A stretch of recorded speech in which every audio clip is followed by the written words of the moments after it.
Create Art Podcast. Commentary. Doodling.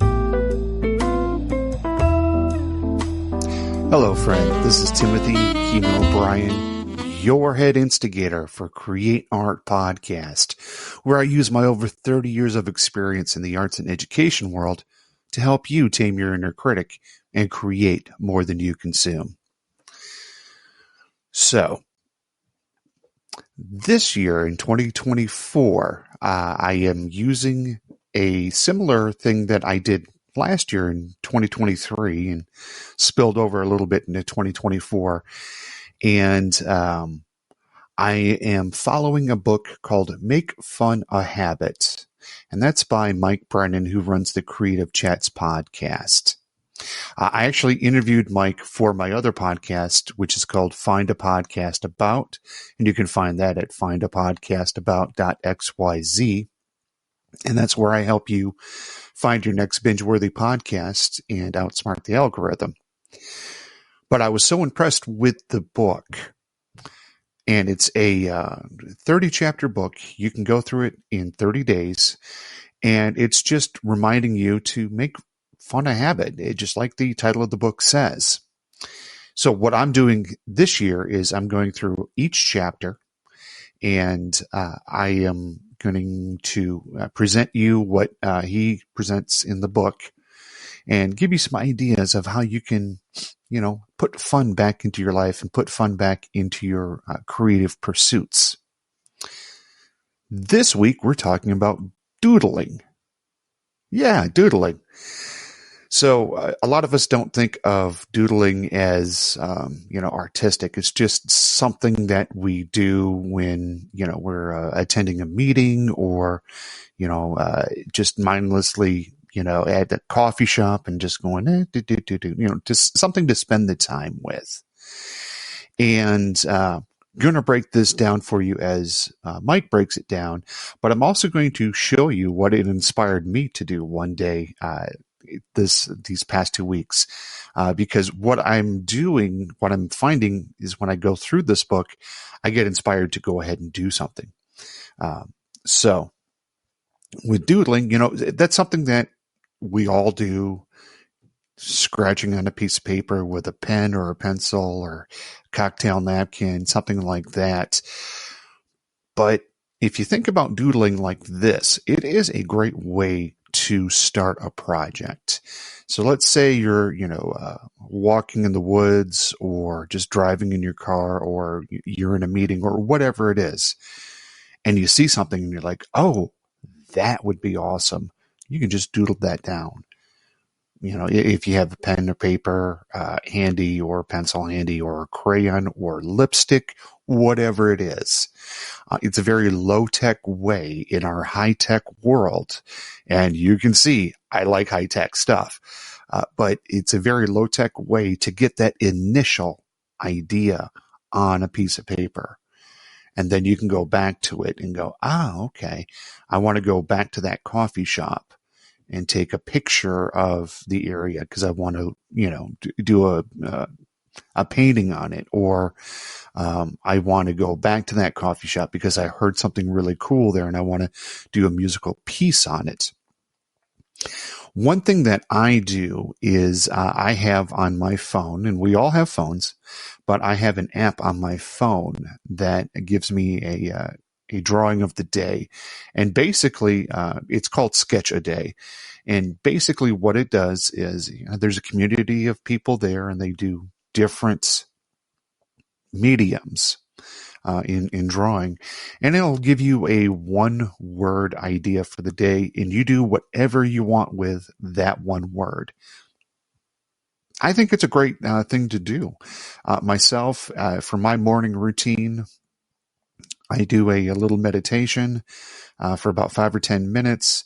I do a couple of brain training games, and then I'll take a look at that app and see what the deal is, what the word of the day is, and then I will try to match up with that as best I can. It doesn't have to be an exact match. If they say Paris, you don't have to do the Eiffel Tower, although I'm guilty of that. But what it does for you is it gets you in that mindful, everyday routine of creating something. And definitely check that out for yourself. If you're like, man, I'm starved for ideas. Well, I would say just open up your eyes and look around the world.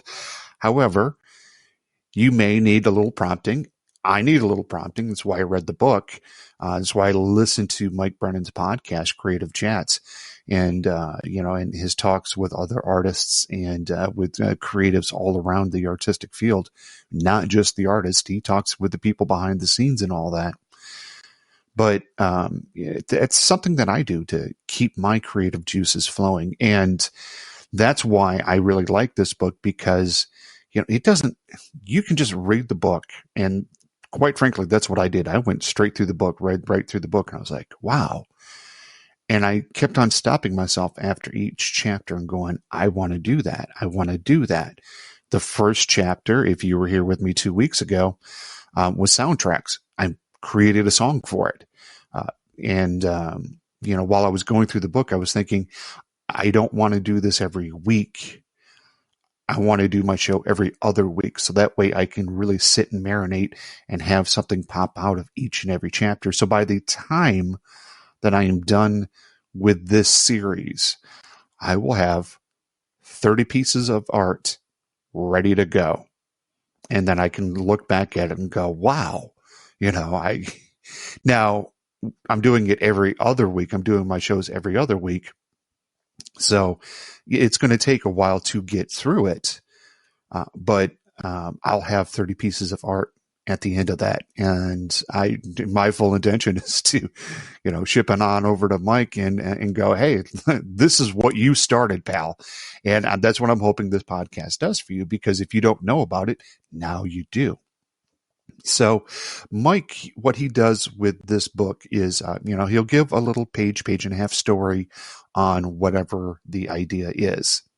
For this episode, it's doodling. And then he'll give you some questions to ponder, some action items for you to go ahead and do, and then some tips. And I'm going to share with you my doodle later on in the show. And for those of you that are not watching this on YouTube, you'll need to go to my website, createartpodcast.com, to go ahead and look through the show notes and see the picture that I did. You may be able to pick it up on your podcast app of choice. There are so many choices out there that it may show up on that. It may not. If it doesn't show up on your app, then go to createartpodcast.com and you can find this episode there, and you'll be able to see it. So let's go into the questions to ponder. When in your life do you remember doodling? Where were you and what was it like? Well, for me, I remember doing a lot of doodling in high school, of all places.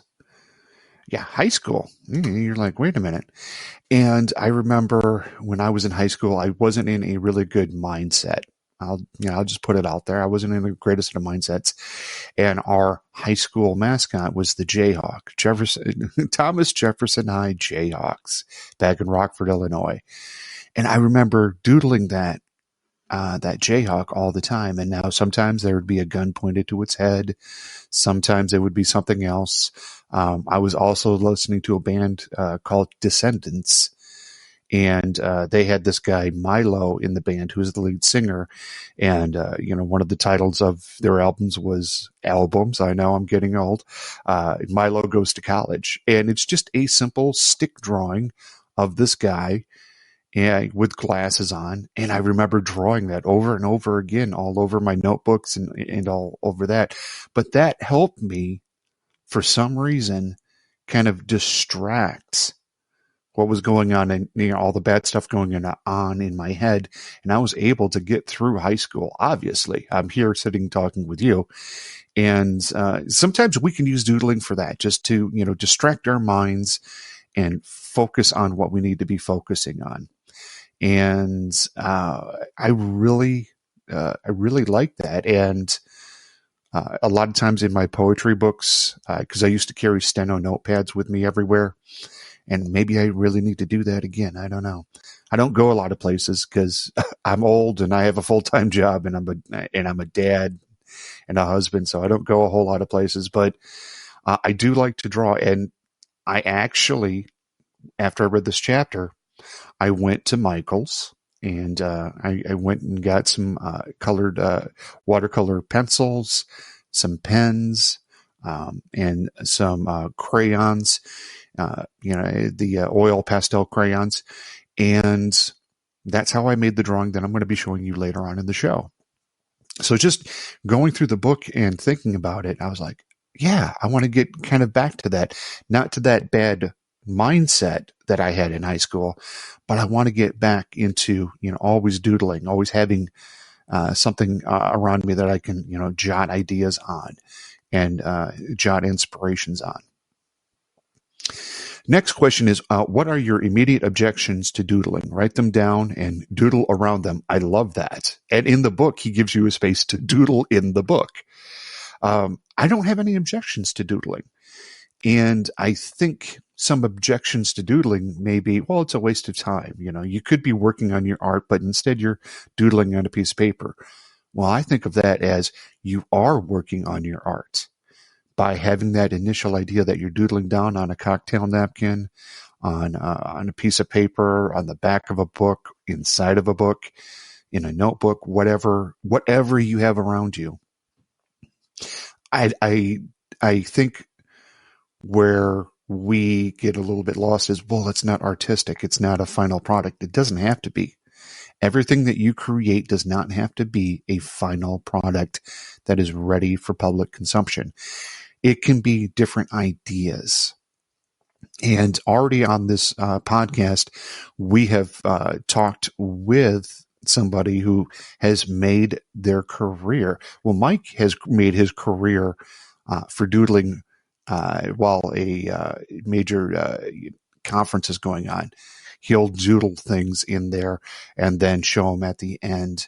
And he helps corporations when they have big meetings like that or big conferences, and people are giving these speeches and presentations, and he'll doodle and he'll show that, and it'll highlight things for people. We've already had somebody on this podcast that does that up in Canada. And I think that's a wonderful thing. We had Ashton Rodenhauser do that for us and talk to us about that. So, I mean, people have made a career out of doodling. So don't tell me it's not artistic, okay? It may not be the final product that you put out. It may not be the final piece that you put out. However, it is a necessary step in your creative process. The last question is, what would make doodling more fun for you? Would it be fancy paper, specific pens? Reward yourself after a fun doodling session with different supplies. And I just rewarded myself ahead of time. I was just like, you know what? I'm going to go get this stuff.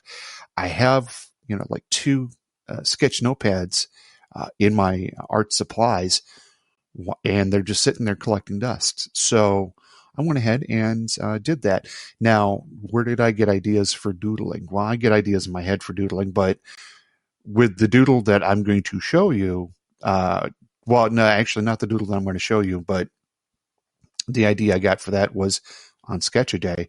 But I did another doodle because I saw something on TikTok, of all places, and somebody was doing a quick sketch with pens and whatnot, and I made another doodle of that. And I won't be showing you that one, but I just, I felt really accomplished. It took me like 2 or 3 days to get that done. My kids were looking at it and they loved it. And I had another friend of mine who actually draws for a living, and he looked at it and he goes, "That's a great start to something. What are you going to do with it?" And I'm like, "I'm not sure, but I'll let you know when it's finished." I already have a friend that's an artist that sees the potential in it. So just doodle. Some action items that Mike has. Start doodling in your copy of Make Fun Habit. Now, I did not do that, but he does provide a space for you to do that.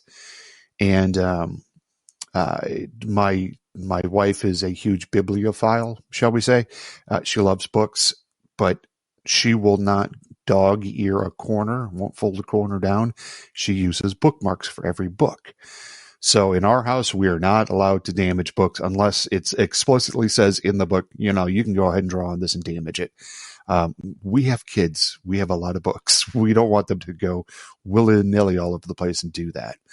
So, but yeah, you can get the book. The links are in the show notes, and you can go ahead and doodle in that book. He encourages it. He's okay with that. It helps him out because you're buying the book. So what the hell does he care about what you do to the book? I think he cares that you get something out of the book.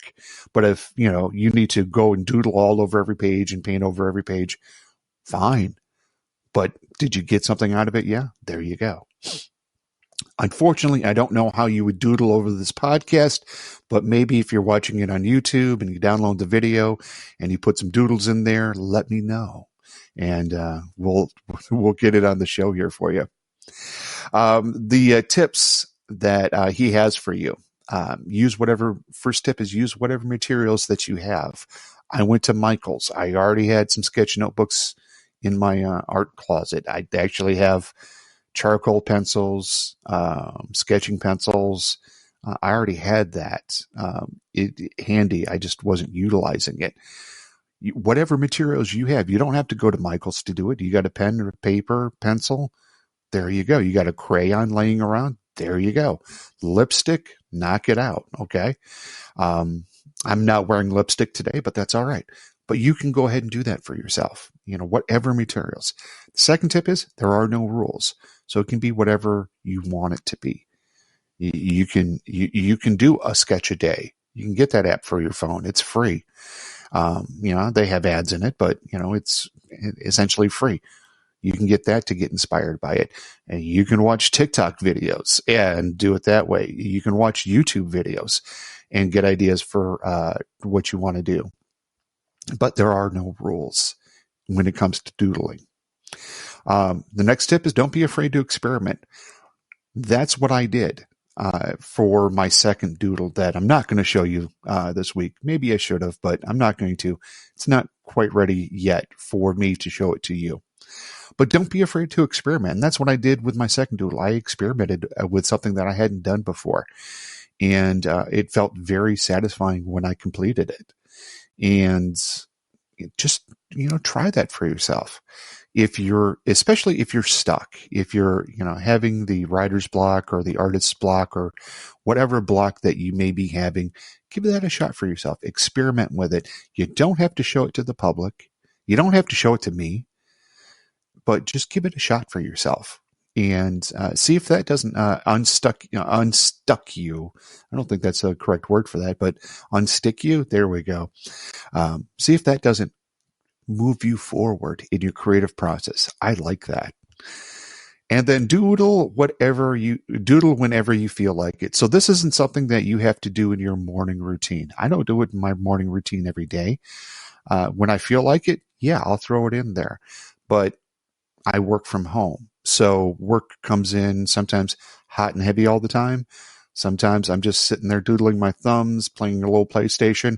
That could be time that I could spend doodling. And that's what I'm planning on doing. So, it's whenever you feel like it. Again, there's no rules. You don't have to set it up in your daily routine. Hey, I'm going to, wake up, brush my teeth, take a shower, eat some breakfast, do some meditation, do some brain training, and then do some doodling. You can set it up in your routine if you want to. You don't have to. You are in charge of it. And that's really the overall thing that I'm trying to get across in this podcast is you are in charge of your creativity. I'm not in charge of it. You are in charge of it. So do it. Okay. So that's his tips for this one. And right now, I would like to go ahead and show you the image that I created because I know you're interested. So give me just a moment. We'll get that image up for you.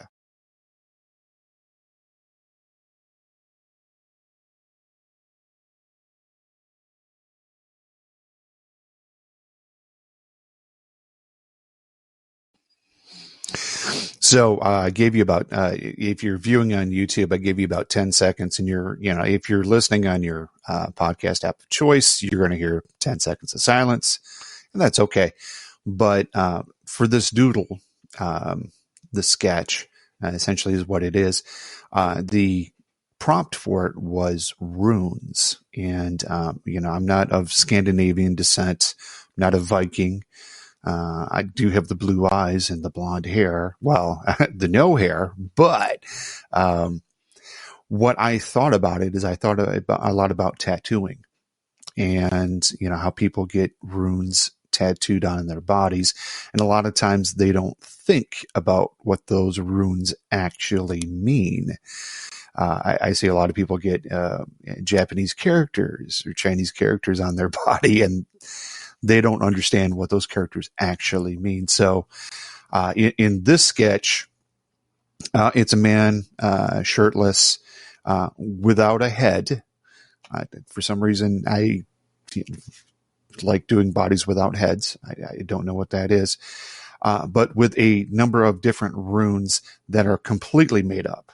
These are not actual runes that I drew on this, but these are my interpretations of runes. And, I put it on the Sketch a Day site, and people, I got 5 or 10 likes from that.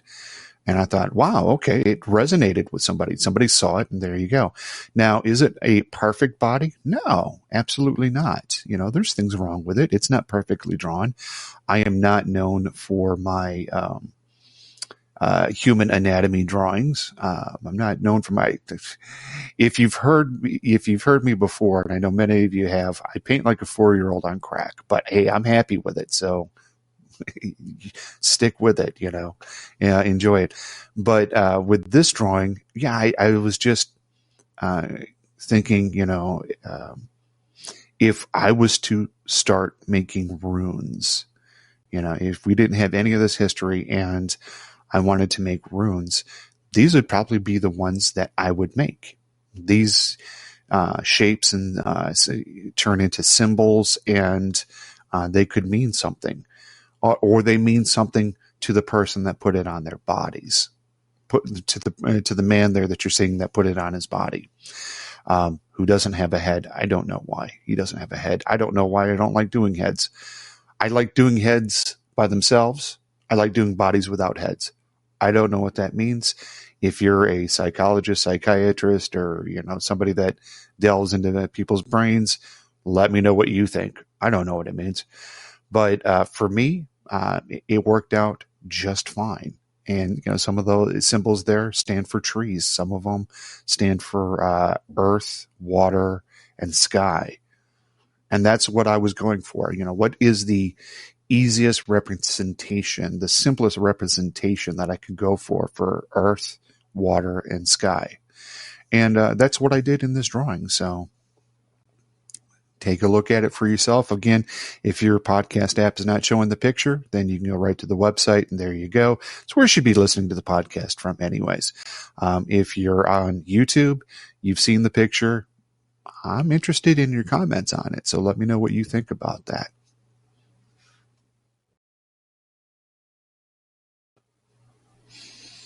Okay, so this is the part of the show where I turn you loose and let those doodling doodles fly free. I definitely want to thank you for joining me on this episode of Create Art Podcast. It's really appreciated that you listen to the show, and if you feel so inclined, and I would ask you to go ahead and share it with a friend. Maybe you have a friend out there that is stuck. They consider themselves an artist, or maybe they don't even consider themselves an artist. Maybe they're going through a hard time in their life. Definitely doodling can help out with that. Sometimes we need to get out of our own heads a little bit and, put something on the page and let it live there and get it out of our heads so that way we can make room for better things. Might be the case with you. I don't know, but hey, if that's the case, definitely, share this episode with them. If you would like to get in contact with me, you can email me, Timothy at createartpodcast.com. And there I answer all emails that come out in. And yeah, I really do. I'm the guy that answers them. So if you're watching on YouTube and you're looking at me going, does this guy have a team? You're looking at the team right here. So definitely shoot me an email. Let me know if you're interested in being on the show. I'd love to have you on there. Also, I'm going to ask something of you here right now. You hear a lot of podcasts that go, hey, rate and review the show. If you feel so inclined, please go ahead and do it. I definitely appreciate it. You can do it in your app. You can, a lot of times apps have it where you can rate it and review it there. But I would ask you, go ahead and email me and let me know what you liked about the show, what you didn't like about the show. Maybe email me one or two things that you got out of it, or one or two things that you wanted to get out of it that you didn't get out of it. I definitely am making this show for you and for me, because every show that I make here reminds me, hey, listen, I am an artist. I need to go and create something. So if I'm going to encourage you, I'm going to encourage myself as well. So if you're looking for something else in the show that I haven't done yet, let me know about that. We're going to see if we can fit it in the show. I also want to let you know about a newsletter that I put out once a month. It's the Create Art Podcast newsletter. And you can get that at Timothy Brien, that's Brien, at substack.com. It comes out once a month. You throw your email in there, and in that newsletter, what I have for you is a couple of project ideas for the month. I let you know the episodes that I've done for the month, or that I'm going to be doing for the month, so that way you can be ahead. So that way you can know what's coming up, because I usually do it right in the middle of the month. So that way you'll know what's coming up for that month. And you can go, oh, hey, I want to listen to that episode because he's got an artist coming on. I do have people that I interview for the show. So definitely check out the newsletter there for yourself. And earlier I mentioned that I run another podcast. I do. It's called Find a Podcast About. You can reach that at Find a Podcast About, all one word, .xyz. Don't do a .com. Do an XYZ because I'm weird like that. And that's how the domain was. But anyhow, in that podcast, I help you tame that I don't help you tame the inner critic. I help you tame the inner critic here. But in that podcast, what I do is I listen to hundreds of podcasts, and then I pick the ones that I think are most binge worthy, and I help you outsmart that algorithm. So check that one out for yourself. I also run a third podcast. Yeah, I don't have enough podcasts to run. It's called Cannabis Stories, and you can get that at cannabisstories.podbean.com. And that one is a fun podcast. Not that the other two aren't fun, but that one's the one that I get to cut loose a little bit and tell you about positive stories and funny stories about people using the Lord's lettuce responsibly. That's the key word there, responsibly. Don't drink and toke. Yeah. So I definitely check that out for yourself. Well, it's at that time right now where I'm going to encourage you to tame your inner critic and to create more than you consume, and go out there and make some art for somebody that you love, yourself. See you in a couple of weeks.